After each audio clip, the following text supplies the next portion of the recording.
I am a 14k MMR support player with 96% of my Dota games played in support role. In this video, I'll break down how to play top 3 support heroes that you can use to gain MMR. Picking strong heroes is one of the easiest ways to gain MMR. It makes everything easier because you can always offer more impact with less effort. Ancient Apparition is the best support hero based on how strong and easy it is to play. Take the Bonjal facet, it reduces the enemy's strength per Death Rhyme stack. Death Rhyme is the innate ability of Ancient Apparition which slows the enemy, deals damage and reduces strength if you take the Bonjal facet. There are two different builds you can start with depending upon if it's a magic stick lane or not. If the enemy team has low cooldown spells which they are likely going to spam in the lane, your build will be 1 Tango, Magic Stick, 2 branches for stats, Blood Grenade, 2 sentries, one to block big camp and other one to unblock the small camp, and a smoke which you can use either at the start of the game or when there's 40 seconds remaining before the bounty rune spawn. Smoke gives you 15% bonus movement speed that you can use to set up early wards on bounty runes before enemy, and based off that information you can take fight and get first blood which is going to give you a head start in the game. Whoever gets the kill will get an extra item for the lane and others will get decent experience and will have a chance to get level 2 before the enemy team in the lane, which is a huge power spike. Since you can't control watchers before creep spawn time, this smoke play becomes more valuable. If it's not a magic stick lane, then you can go for 2 set of Tango, Blood Grenade, 2 sentries, 3 branches, smoke and Fairy Fire. Fairy Fire gives you plus 2 damage and upon usage you get 85 instant health. I personally like this item for laning stage as you can outplay the enemy by holding on to Fairy Fire till last second and bait them. Block big camp with sentry and start the lane with third spell.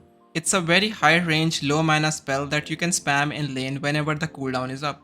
Ancient Apparition has 675 attack range and creep aggro range is only 500, which means you can harass enemy heroes in lane without taking creep aggro. Keep the laning stage as simple as possible. Play around your third spell. Every time you have third spell available, take trades with the enemy. While trading, don't tunnel vision yourself and keep it in mind that you don't end up putting yourself in 2 versus 1 situation. You will win all the trades if you play around your third spell. When your third spell is on cooldown, you can chill a bit and play around your core and creep wave.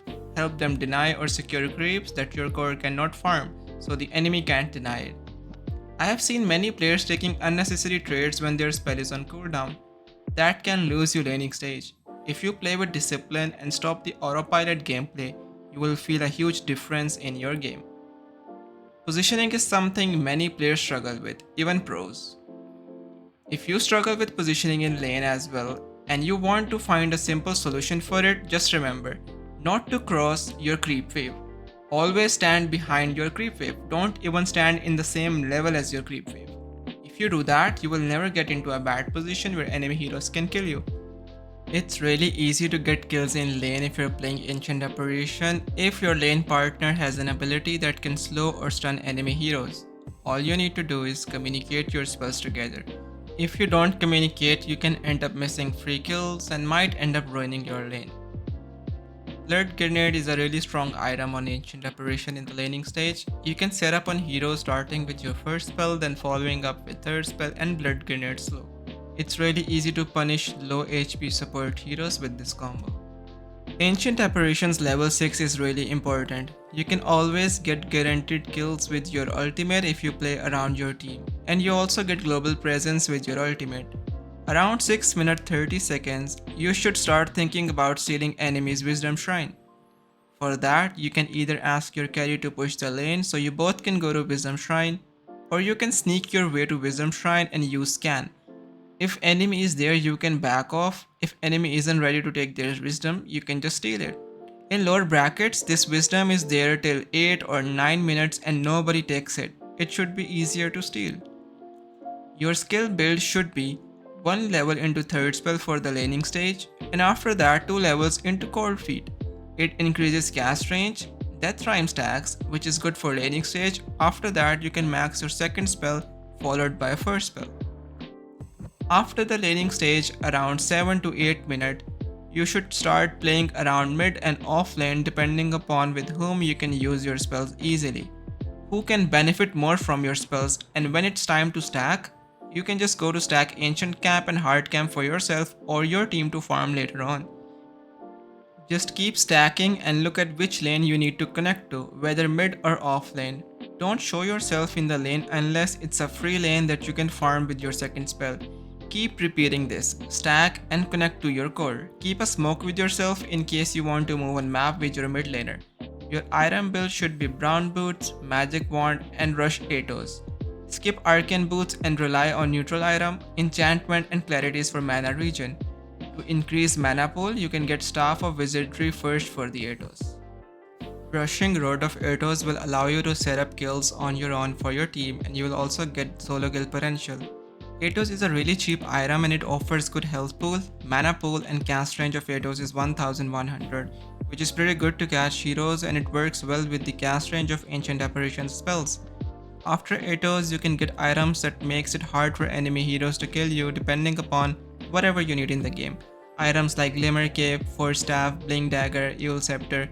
If you don't get Shard from Tormentor, then you can buy a Shard as well and later on convert your Atos into Gleipnir. Pushing out lanes is really important and Ancient Apparition does it really well. You don't even need to right click the creeps, just use your second spell and the wave will get pushed towards the enemy side. Pushing lanes denies pressure from the enemy, and they can't even play for objective if the lanes are pushed to their side. Pushing lanes towards the enemy is really valuable, and you should always do it if you are playing a hero that has the ability to push the lanes. In teamfights, keep your distance from the enemy team. Stay behind your teammates and only focus on connecting your spells. You don't need to go front, you don't need to go right click the enemy heroes in teamfight. Just stay behind where enemy heroes can't jump on you and give impact with your items and abilities. No right clicking, no going front. Lastly, it's important to know the target that you want to use your ultimate on. You need to have an idea of which hero is causing problems for your team in the fight.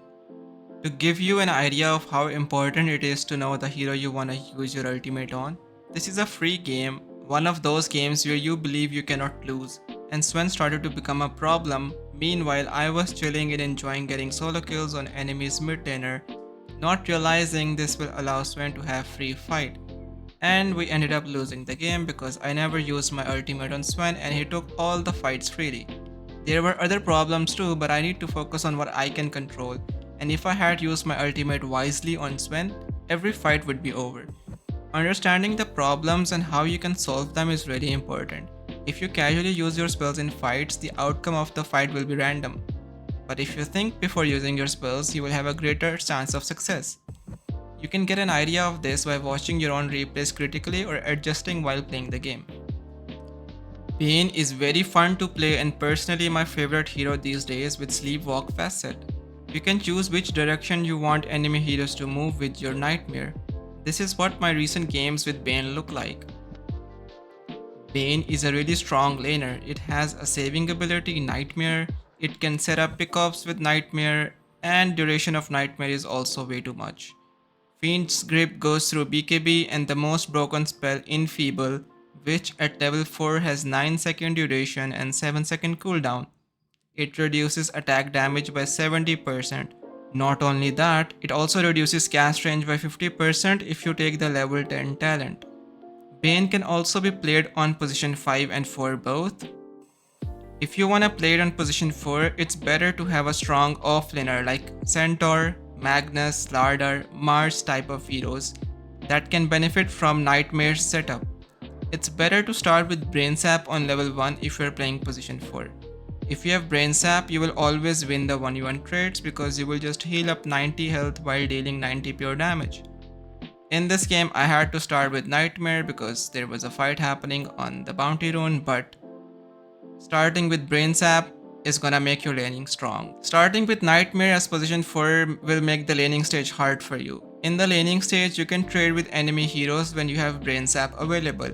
When it's on cooldown, you need to relax and play around your creeps. On level 2, when you have Brain Sap and Nightmare both available, you can set up for kills in the lane with your core. Nightmare with Sleepwalk facet can put enemy heroes in a really bad position and you can punish them if you have Blood Grenade available. Bane has high mana cost spells, so you should ship mangoes and clarities if you want to play actively in the lane.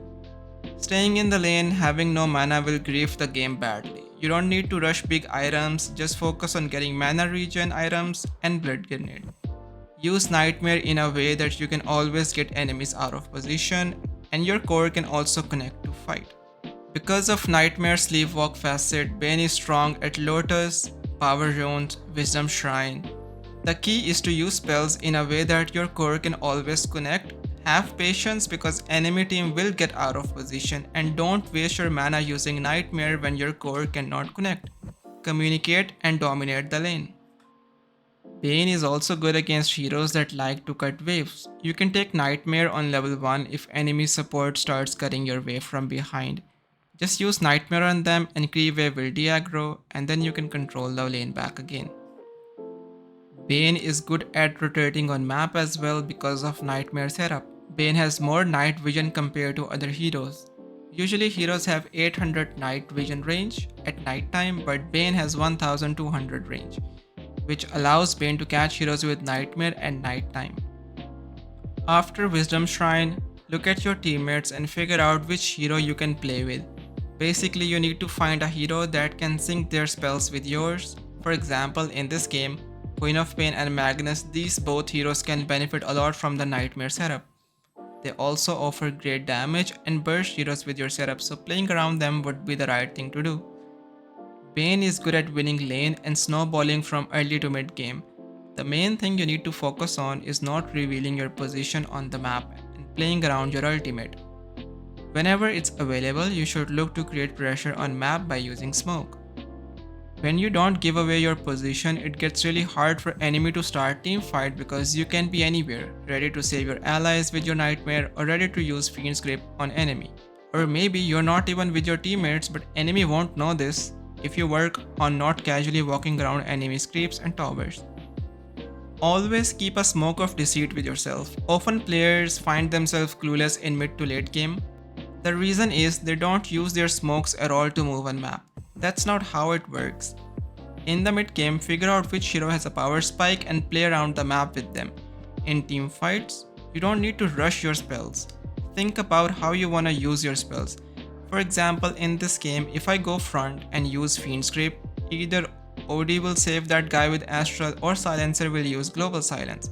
So I need to be patient and make sure I don't get countered by OD or Silencer, and the only way I can achieve that is by not revealing my position, playing behind my team and waiting for their spells to be on cooldown. As a Bane, yes, you can start with your Nightmare, but only when you're going for a pick-off. In a team fight, you do not need to go front. If you have not played Bane much, I would recommend taking points in Brain Sap and Nightmare. Once they're maxed out, you can get Enfeeble. The items that you can go on Bane are Aether Lens for cast range, it's pretty good on Bane, Glimmer Cape so you can join fights easily and use Grip while being invisible with Glimmer, Blink Dagger or Force Staff for position, and Aghanim Scepter. If you're having a really good game and you believe you can get Ags in 22 to 26 minutes, you can rush Scepter, otherwise go for items like Glimmer, Aether Lens, etc. To have a good impact in team fights, remember, don't run into the fight, let the fight come to you. Stay in your position, don't randomly walk in middle of a team fight just because you want to use all your spells instantly. Wait patiently before using Fiend's Grip. You can use your Enfeeble on enemy's carry to reduce their attack damage, or use it on enemy hero that has Blink so you can keep their Blink disabled for 9 seconds and they will struggle to join the fight. You can stay behind your allies and use Nightmare to save them, but don't rush with your ultimate. If you rush and the enemy hero catches you, you will end up dying, so having patience is really important. It's not just about Bane, it's about any support hero that you play. Never run to the fight, always let the fight come to you. Ringmaster is still a very strong support hero at the moment if you don't miss the spells. Ringmaster has a very high spell damage, escape ability and area of effect stun ultimate. I have made an entire guide on Ringmaster, so if you're interested you can watch that, and I'll keep this one short. Ringmaster can be played in both support roles. Start the laning stage with your third spell and trade with enemy heroes around your third spell cooldown. Connecting your third spell can be pretty difficult from range, so don't rush it. Use your third spell while the enemy is busy trading with you or farming creeps. It will be hard to dodge that way. You'll only have a bad laning stage as Ringmaster if you miss your third spell, which mostly players do, so wait for the enemy to get closer to you while trading and then use your third spell. Level 2 is a good power spike on Ringmaster to get kills in lane because the first spell does insane damage. If you have a lane partner that has stun, let them stun first so you can channel your first spell. If that's not the case, then an easy way to connect your first spell is using Impalement Arts that slows enemies' movement speed by 100% for 1 second and instantly use your first spell on it. Your first spell also has a channel time of 1 second only.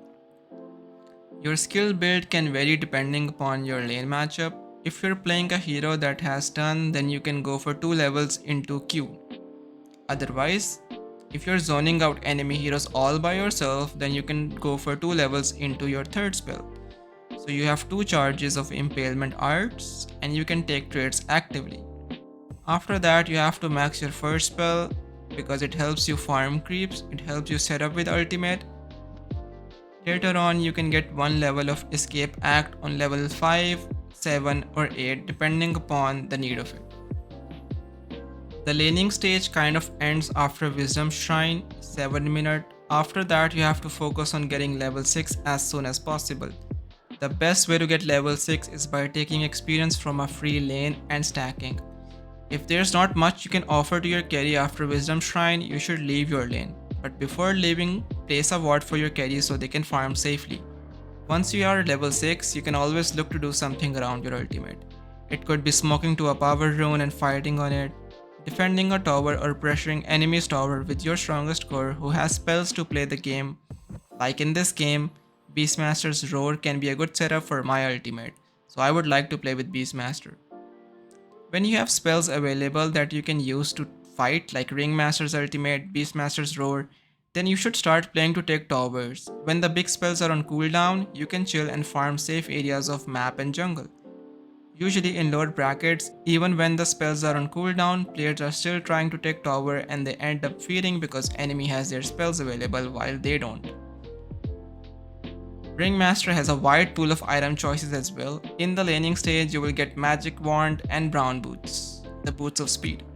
After that, you will have the option of getting Arcane Boots and then going for saving items like Glimmer Cape, Solar Crest, Atos, Greaves, Force Staff or Blink Dagger. But I would recommend you to go for Magic Wand, Boots of Speed and Rush Atos. To cover up for mana problems, rely on neutral items and clarities. Once you have an early Atos, you can set up good pickups around your ultimate every time. Atos gives you good health and mana pool, and it also helps you with your ultimate setup. The item build is completely up to you. If you're playing against a magical lineup, you can get a Glimmer Cape. The most popular item is Solar Crest because the health barrier and buffs it provides to your cores are amazing. And the item build-up is easy and strong as well. I hope this was helpful. If you have questions, feel free to ask. If you're looking to improve your game understanding in any role, I offer private coaching sessions which can help you improve your skills and become a better player just as they have for my previous students. Limited slots have been opened for June. If you're interested, you can join my Discord linked in description. Other than that, I want to share an important note about Dota Academy, a private community for Dota players. There's an offer going on where you can get lifetime access to the community and you can sign up for it until 1st July. If you're serious about improving, check the link in description to join.